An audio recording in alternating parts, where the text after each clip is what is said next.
Allez, de retour pour le dernier match de la journée de cette épreuve individuelle, la finale. Le Russe Anton Borodachev, on a vu gagner face à l'Américain Geoffrey Tourette. Et ça commence bien.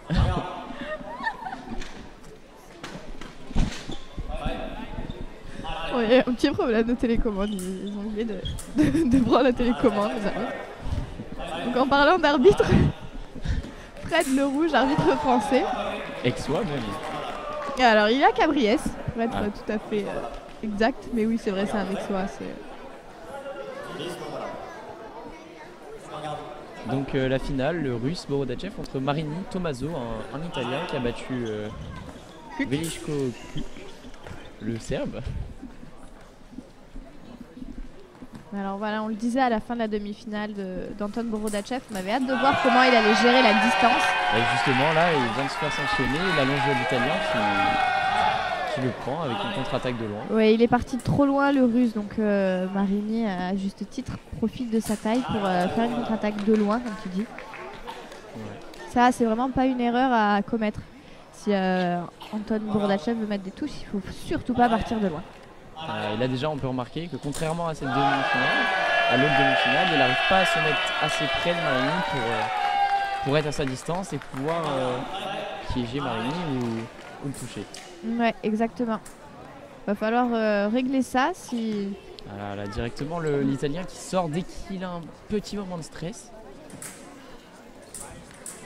L'attaque non, contre-attaque, voilà. Regarde, prêt. Allez.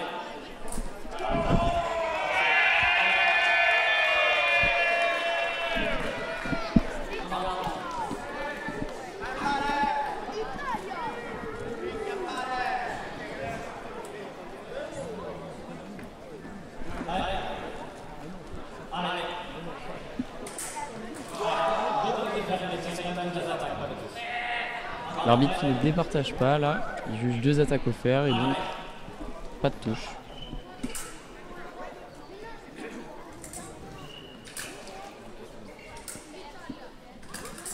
Le Russe qui bloque toutes les attaques de l'Italien et qui n'arrive pas à retoucher derrière. Bon là, suffisait de le dire, parade riposte du Russe qui touche.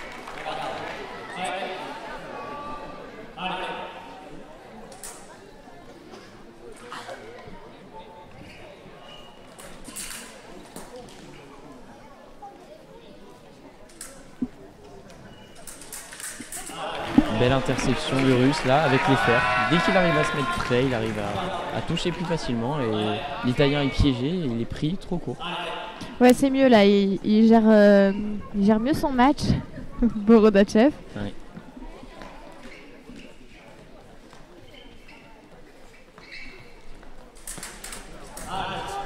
Attaque pas les ripostes, non.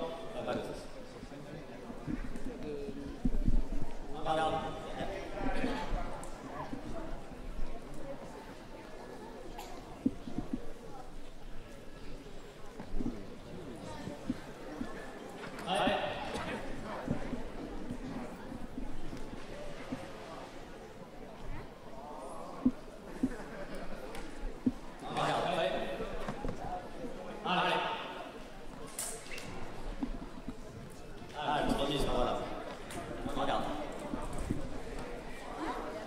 Ah, c'est du bord du Russe apparemment.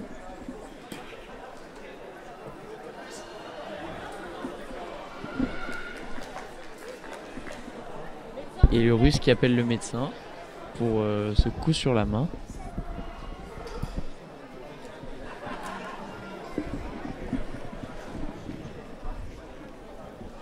Je sais pas si vous le voyez, mais il a quand même la main qui tremble, alors même si le coup avait pas l'air violent.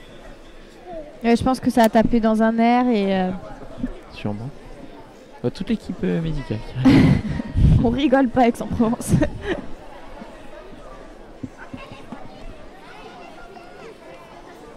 Et si la blessure est jugée trop grave par les médecins, il ne pourra pas reprendre. Et il ne peut pas réappeler le médecin pour une même blessure, sinon ça voudra dire qu'il sera obligé d'abandonner.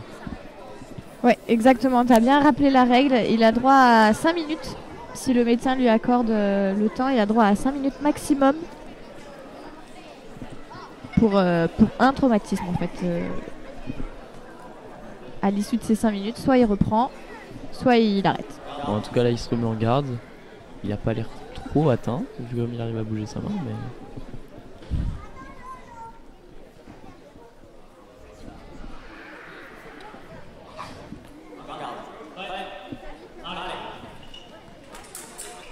Et c'est bien accroché ça, de la part de l'Italien.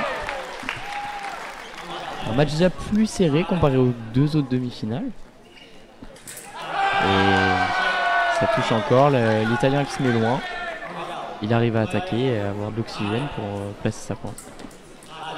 Parade, la riposte qui touche pas. Remise non valable du Russe qui a essayé d'accélérer le rythme du match. Ouh. Beau combat là, beau combat sur cette touche. Et ils vont les chercher les touches, les 2 tireurs. Ils se battent vraiment sur chaque phase de match. C'est beau à voir, hein. C'est très dense physiquement, ça envoie et voilà, encore de la rapidité.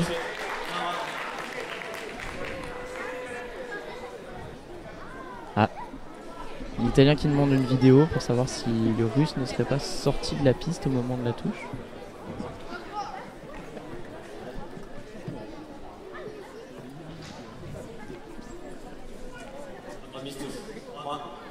La touche qui n'est pas annulée.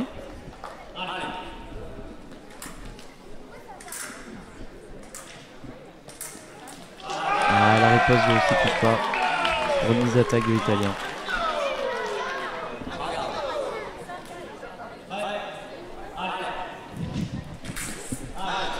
Direct sur la préparation, l'attaque est non valable.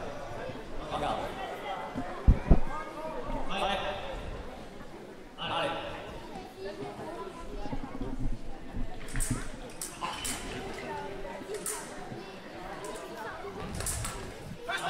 Ah, c'est battu, c'est battu. Une grande volonté de touche là sur chaque point.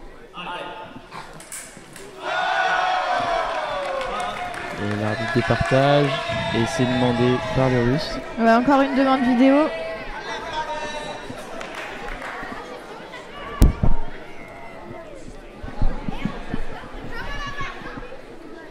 Alors, est-ce que Fred Le Rouge va changer sa décision?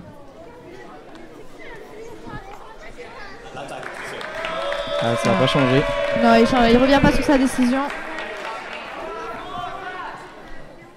Donc le Russe demande un petit peu plus d'explications.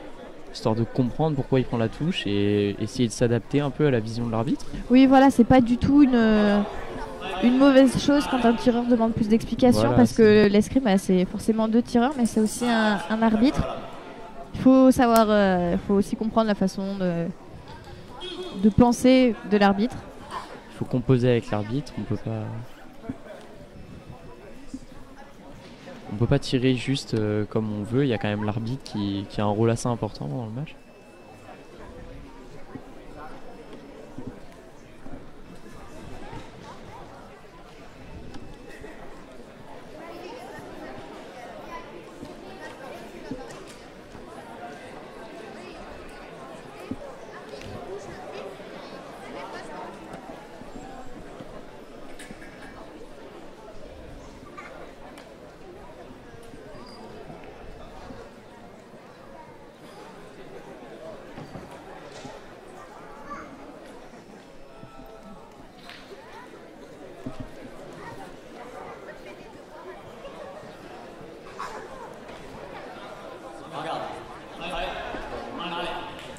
Match qui reprend après une interruption.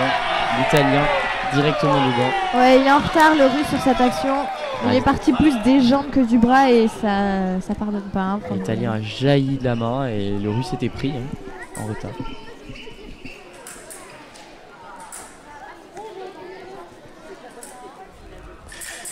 Attaque pareille, déplacement valable. Regarde. Prêt. Allez.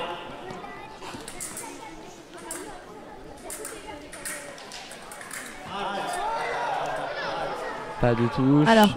Et l'assesseur qui lève la main pour la main. Et les deux tireurs vont être sanctionnés pour la main. Donc il y a 2 cartons jaunes.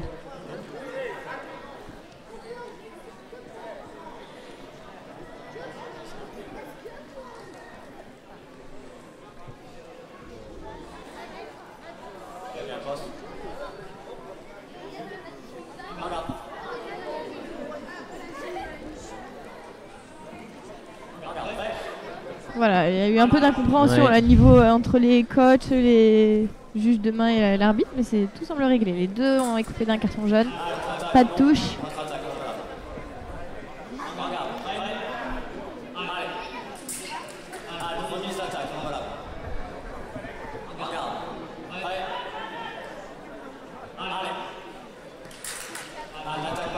Le Russe qui essaye de trouver une cible dans le dos sur ses ripostes.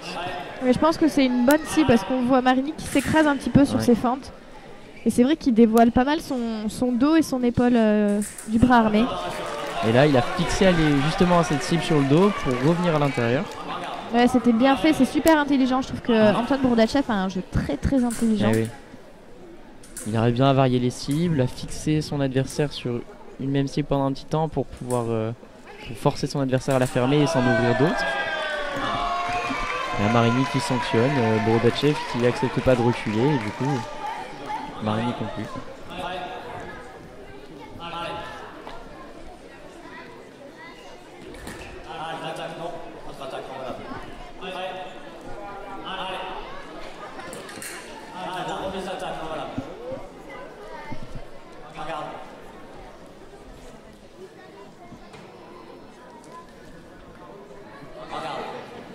Alors je rappelle quand même qu'en cas de test, même si le test que le tireur fait n'est pas concluant, ça ne peut pas accorder la touche quand même.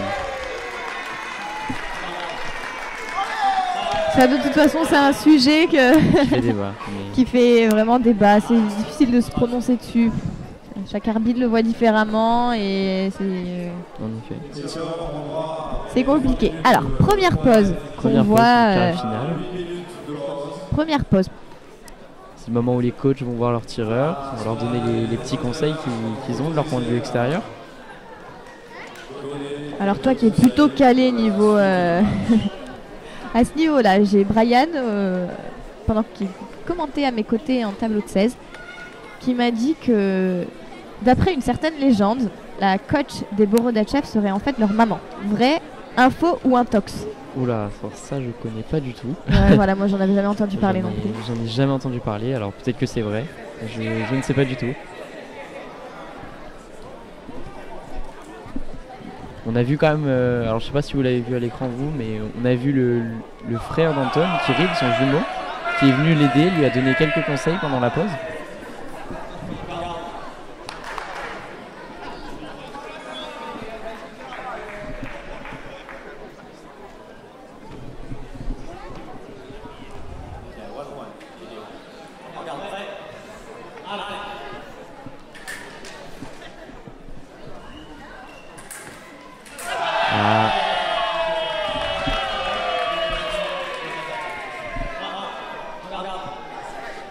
Parade du russe qui passe, remise de l'italien, donc il a réussi à reprendre la priorité. Ouais, le russe était pas d'accord, il s'est tourné vers sa coach. Qui lui a dit que... Qui lui a dit non, c'est juste, ne demande pas la vidéo, ça ne sert à rien. Et là sa riposte a touché cette fois-ci, avec la cible dans le dos, comme on en a parlé tout à l'heure. Le pressing, pointe à l'extérieur de Anton Bourdachev. La classique, on peut dire. Et le russe qui sanctionne, l'italien qui sanctionne le russe, pardon.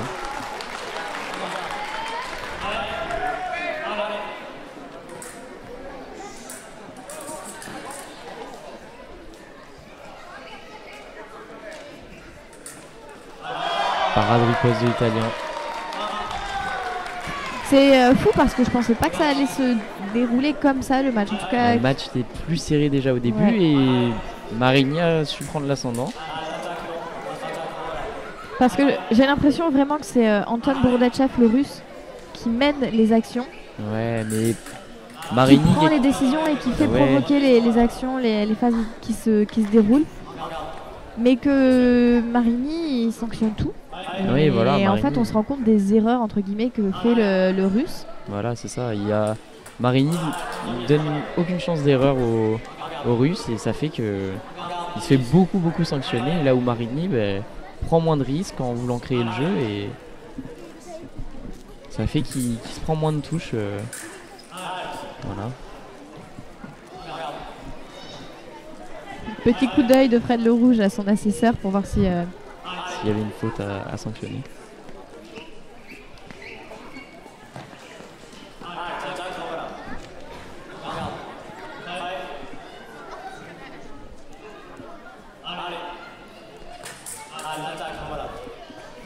Toujours le Russe qui cherche sa petite pose dans le dos comme ça. Ça a réussi à conclure quand même. Une bonne paire de fois, mais.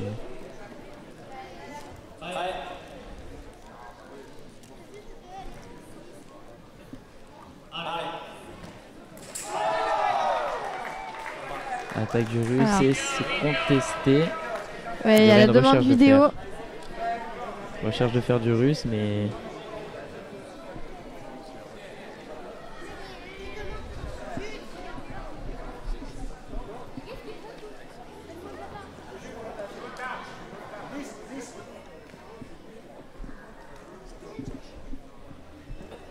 Non, mais je pense qu'il y a un problème matériel en fait pour Anton Borodachev, ce qui fait non valable et ça fait bugger la vidéo. Mais il ne touche absolument. Et du coup, à chaque fois, on a un ralenti sur les.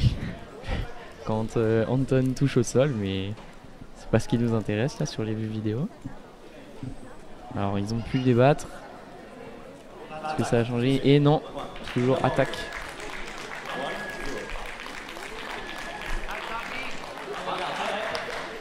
Donc là, Fred Le Rouge a précisé au tireur que Anton avait toujours une demande vidéo, contrairement à Marini qui ne peut plus demander la vidéo.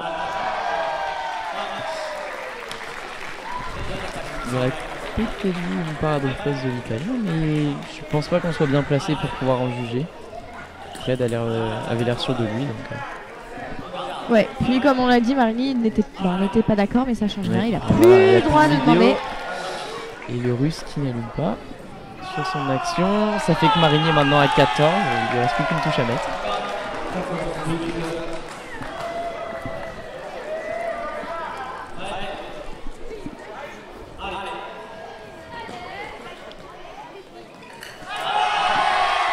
Et la victoire de l'Italien Tommaso Marini. L'Italien 15-8 sur Anton Borodachev.